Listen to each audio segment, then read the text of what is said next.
Assalamualaikum warahmatullahi wabarakatuh.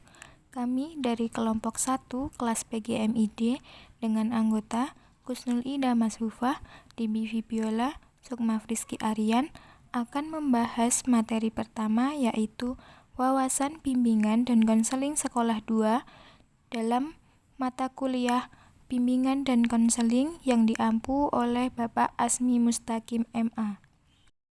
Dalam materi ini kami akan membahas 4 subbab, yaitu asas-asas bimbingan dan konseling, prinsip-prinsip bimbingan dan konseling, fungsi bimbingan dan konseling, serta urgensi bimbingan dan konseling di sekolah. Asas-asas dalam bimbingan dan konseling. Yang pertama yaitu asas kerahasiaan.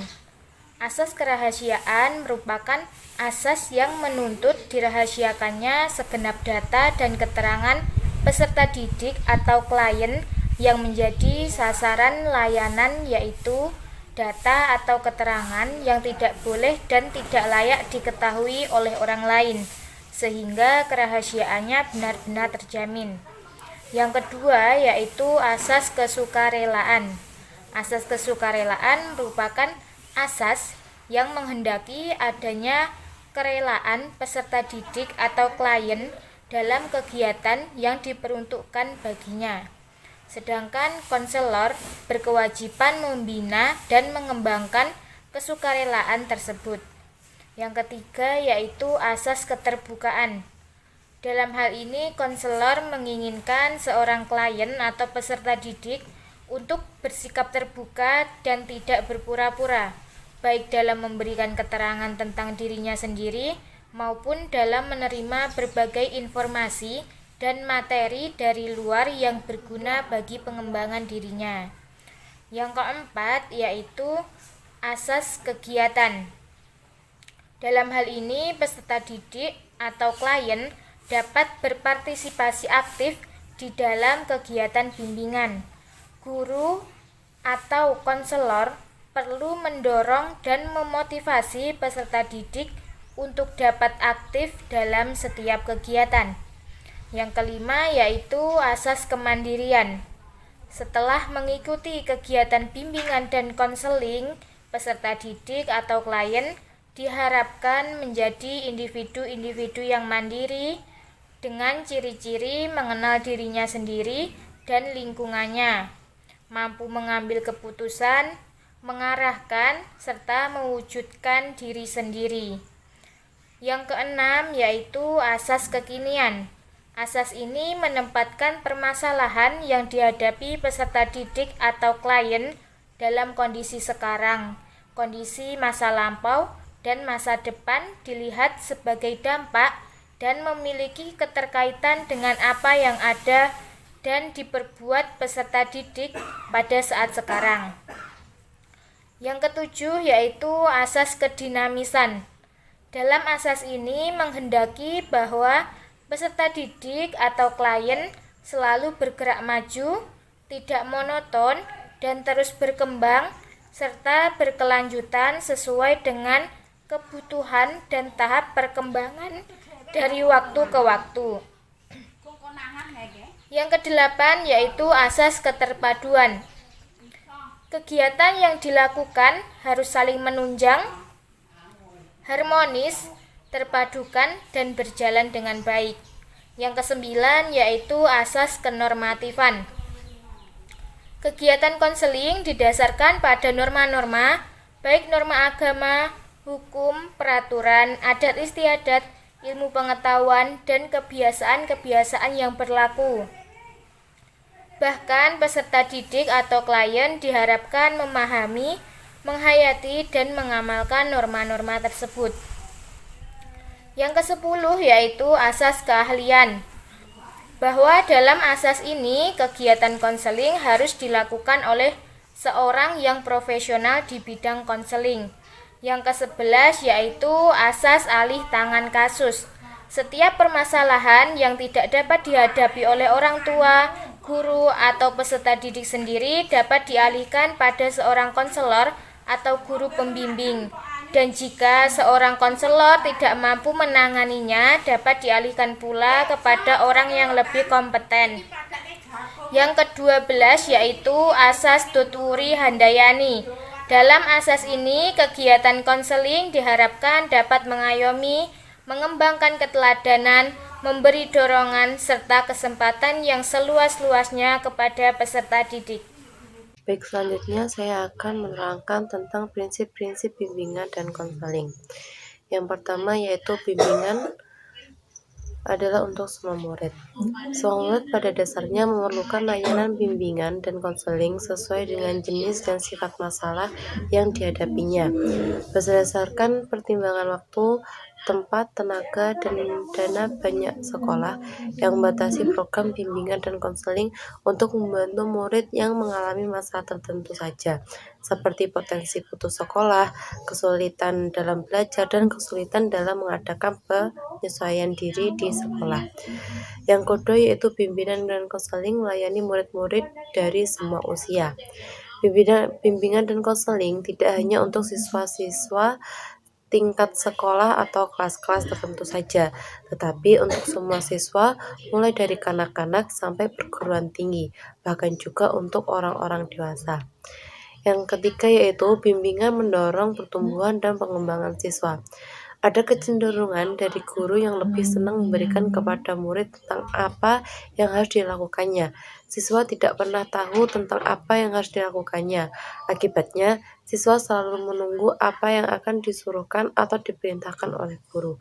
Pelaksanaan pendidikan dan pengajaran seperti ini berkemungkinan besar dapat menghasilkan manusia-manusia yang pasif di kemudian hari.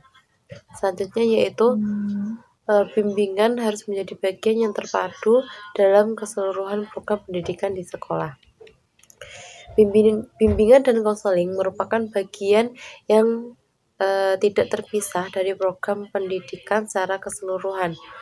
Program pendidikan yang baik adalah program yang mengikutsertakan bimbingan dan konseling sebagai salah satu bagian dari pelayanannya. Selanjutnya yaitu bimbingan dan konseling harus mempertanggungjawabkan kepada individu dan masyarakat. Pekerjaan bimbingan dan konseling adalah pekerjaan profesional, bukan saja karena bimbingan dan konseling itu dilakukan oleh orang-orang yang ahli dalam bidang ini, tetapi karena profesi membawa konsekuensi yang mendasarkan terhadap pekerjaan bimbingan dan konseling itu sendiri. Fungsi-fungsi dalam bimbingan dan konseling. Yang pertama yaitu fungsi pencegahan atau preventif.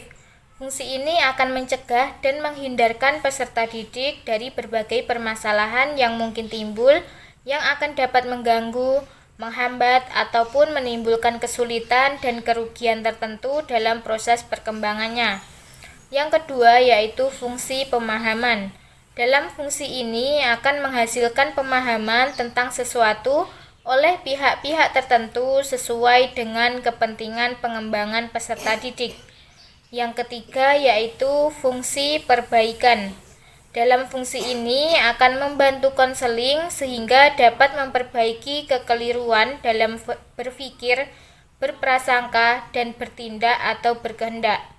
Konselor memberikan perlakuan terhadap konseling supaya memiliki pola berpikir yang sehat, rasional, dan memiliki perasaan yang tepat sehingga dapat mengantarkan mereka kepada tindakan atau kehendak yang produktif dan normatif.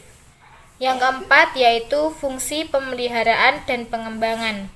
Fungsi ini akan menunjukkan terpeliharanya dan terkembangkannya berbagai potensi dan kondisi positif peserta didik dalam rangka perkembangan dirinya secara mantap dan berkelanjutan. Yang kelima yaitu fungsi penyembuhan. Fungsi ini bersifat kuratif karena berkaitan erat dengan upaya pemberian bantuan kepada konseling yang telah mengalami masalah atau yang sedang mengalami permasalahan, baik menyangkut aspek pribadi, sosial, belajar, maupun karir. Yang keenam yaitu fungsi penyaluran.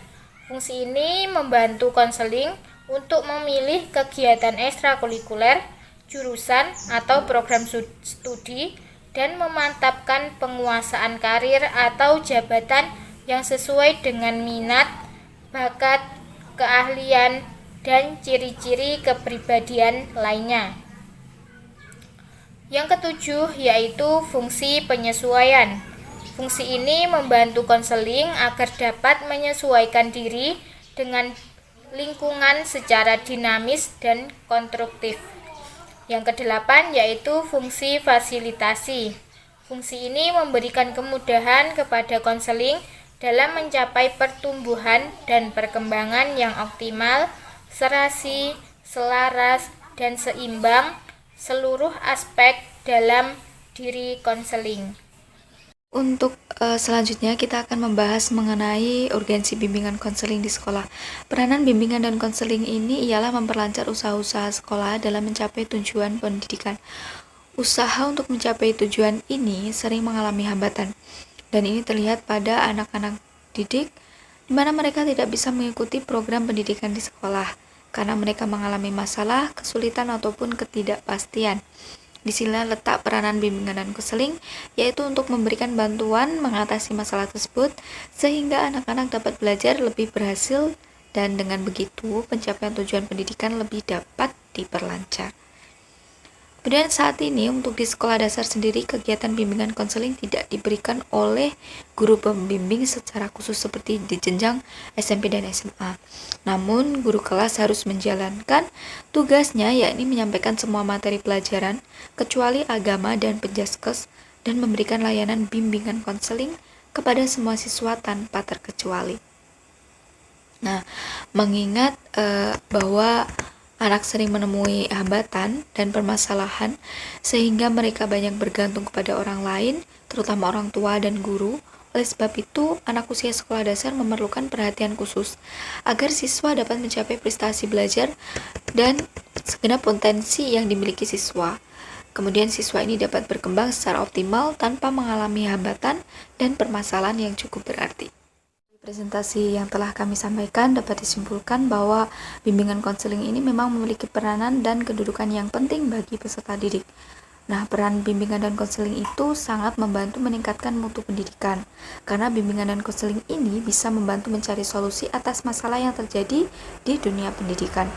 Seperti yang telah kita ketahui bahwa dalam kegiatan pendidikan, di bimbingan konseling yang berkedudukan sebagai bagian integral dari seluruh kegiatan pendidikan di sekolah, dalam pelaksanaannya mempunyai beberapa pola operasional.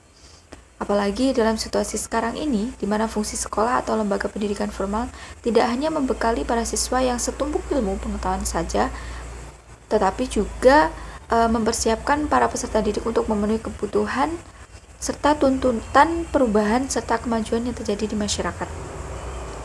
Jadi kedudukan bimbingan konseling dalam pendidikan ini adalah suatu wadah atau lembaga untuk menampung dan menyelesaikan masalah-masalah peserta didik yang tidak dapat tertampung dan terselesaikan oleh para pendidik.